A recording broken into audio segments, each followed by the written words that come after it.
अभी आप कहाँ से आ रहे हैं? खरिया घाट से। कितना दूर है खिरिया घाट? यहाँ से 3 किलोमीटर। तो वहाँ से पैदल आप आ रहे हैं? हाँ सर, गाड़ी अभी नहीं मिला है सर, बुले आ रहे हैं।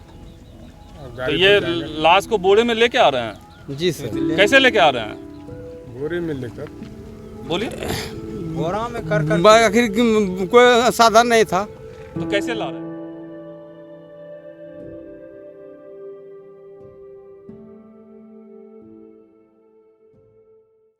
नमस्कार, मैं हूं शुभे और आप देख रहे हैं न्यूज़ फॉर नेशन।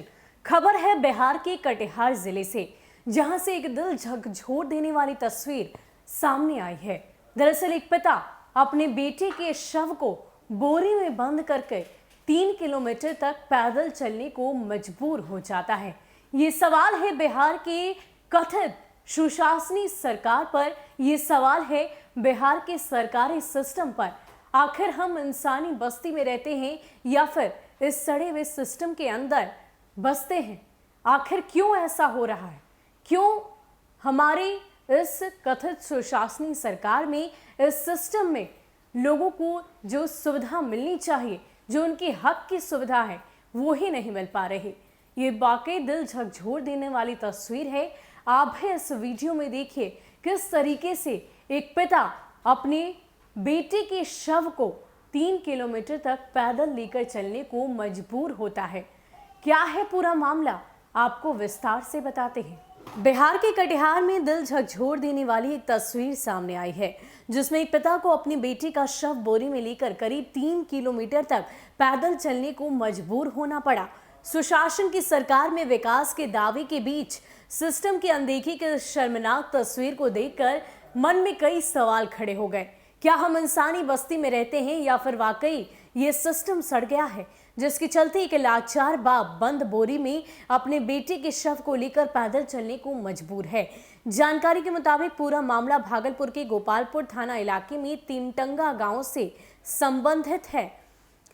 यहाँ रहने वाले नीरू यादव का 13 वर्षीय पुत्र हरिओम यादव कुछ दिन पहले ही नदी पार करने के दौरान नाव से गिर गया और लापता हो गया। परिजनों ने इस संबंध में गोपालपुर थाने में उसकी गुमशुदगी का मामला दर्ज कराया था, लेकिन प्रशासन से सहयोग न मिला। इसी बीच पिता की खोजबीन के दौरान पता चला कि उनके बेटे का शव पास के ही कटिहार जिले में कुर्सेला थाना इलाके की खेरिया नदी के तट पर तैर रहा है।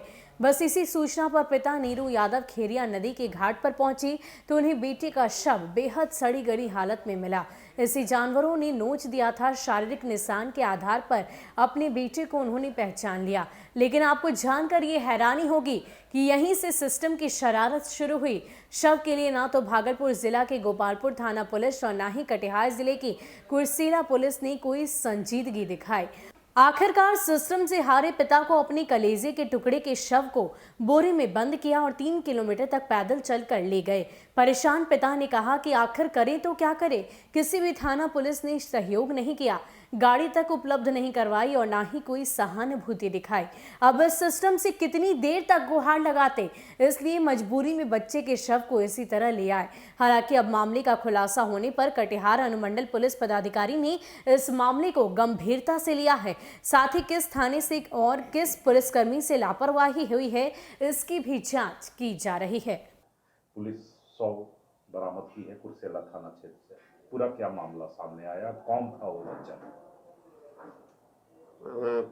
कुर्सेला थाना में एक नदी में खरिया के पास एक शव बरामद हुई जो काफ़ी क्षत विक्षत की अवस्था में था।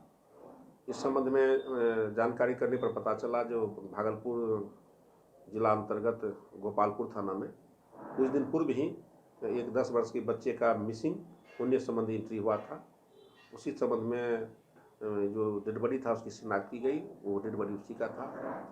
इस संबंध में गोपालपुर के थाना द्वारा आवश्यक कार्रवाई करते हुए, चूँकि वहाँ पहले से एंट्री था, सनहा दर्ज की गई थी उसकी मिसिंग की, तो उनके द्वारा इस संबंध में डेड बॉडी को लेकर के और उसे भागलपुर जो है उसे पोस्टमार्टम के लिए भेजा गया है। सर, स्थानीय लोग सवाल उठा रहे हैं जिस तरह से 100 को ले जाया जा रहा है, संवेदनशील चिंता की बात बताई जा रही है, क्या इस संबंध में जांच की जाएगी? वैसे यह मैटर भागलपुर के गोपालपुर थाना का है, लेकिन हम लोग देखेंगे उस मैटर में हमारी स्थानीय पुलिस का है या वहाँ की है। यदि वहाँ होगा तो इस संबंध में हम लोग देखेंगे, और इस संबंध में यदि इस तरह की बात पुलिस के द्वारा की गई है तो हम लोग जाँच कर और बाकी कोई गलती की गई है तो हम लोग कार्रवाई करेंगे। सर बच्चे की शिनाख्त हो पाई कि किस वजह से मिसिंग है? नहीं, बच्चे का मिसिंग की जानकारी दिए थे, जैसे ही मिसिंग हो गया तो लगता है जो नदी उदी के नज़दीक में गया होगा, शौचालय के गया होगा, तो लगता है गिर गया होगा, इसी तरह की बात है। चूँकि वह गोपालपुर थाना से संबंधित है, इसलिए वो वहाँ के द्वारा विस्तृत बताया जाएगा। क्या घटना हुआ था, कहाँ आए थे, क्या हुआ है? सर लॉ पर था, बच्चा गिरी गल से। कितना तारीख को, कब? ये शुक्र के 6 बजे 7 बजे रात में। कहाँ पर? चिनटंगा घाट में। टिंटिंगा करारी घाट कौन सा थाना? थाना चिनटंगा, गोपालपुर थाना। गोपालपुर चिनटंगा। कैसे गिर गया था बच्चा? लॉ पर से अनहार में, जा रहा था, लॉ पर से अनहार में गिर गया था, नाव पर से जा रहा था टपने के लिए। टपने के लिए उस वक्त गिर गया था। तो क्या हो गया, गिर गया तो? वो डूब गया। अच्छा, डूबने के बाद नाव बुलाया था या जहाज बुलाया, खोजने लगा। 3 दिन से हम खोजे नहीं मिले। चौथा दिन पता लगा कि बटेसर थान के नीचे पार हो गया था, आकर के तिनमुही गंगा में लगा था। वहाँ से डोम भसा दिया, खेरिया घाट में हम पाए बरामद। कब मिला है, बरामद हुआ है? आज क्या नाम है बच्चे का? हरियम कुमार यादव। कितना उम्र है? 13 साल 14 7 महीना। तो पुलिस आई थी? जी सर। आप पहचाने अपने बच्चे को? जी सर। पैंट कपार में गड्ढा था और पैंट भी मेरा अपना जो दिए थे वो हमरा है, और दांत से पहचान था ये मेरा बच्चा है। बच्चा मेरा है। तो लाश गल गया है क्या? हाँ सर, नथी है, खा गया कुत्ता हल्का फल्का। अच्छा, तो बच्चे का पैंट कहाँ है, कपड़ा? ये अंदर में है।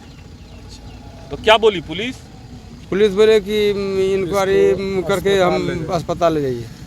तो अभी आप कहाँ से आ रहे हैं? खेरिया घाट से। कितना दूर है खेरिया घाट? यहाँ से 3 किलोमीटर। तो वहाँ से पैदल आप आ रहे हैं? हाँ सर, गाड़ी अभी नहीं मिला है सर, बुले आ रहे हैं। तो ये लाश को बोरे में लेके आ रहे हैं? जी सर। कैसे लेके आ रहे हैं? बोरे में लेकर। बोलिए। बोरा में आखिर कोई साधन नहीं था, तो कैसे ला रहे हैं इसको? बोरे में कर। बोरे में है उसकी गाड़ी। क्या नाम है आपका? आपका क्या नाम है? आपका क्या नाम है? अरे नाम क्या है? अरे नाम क्या है आपका? अरे आपका नाम क्या है?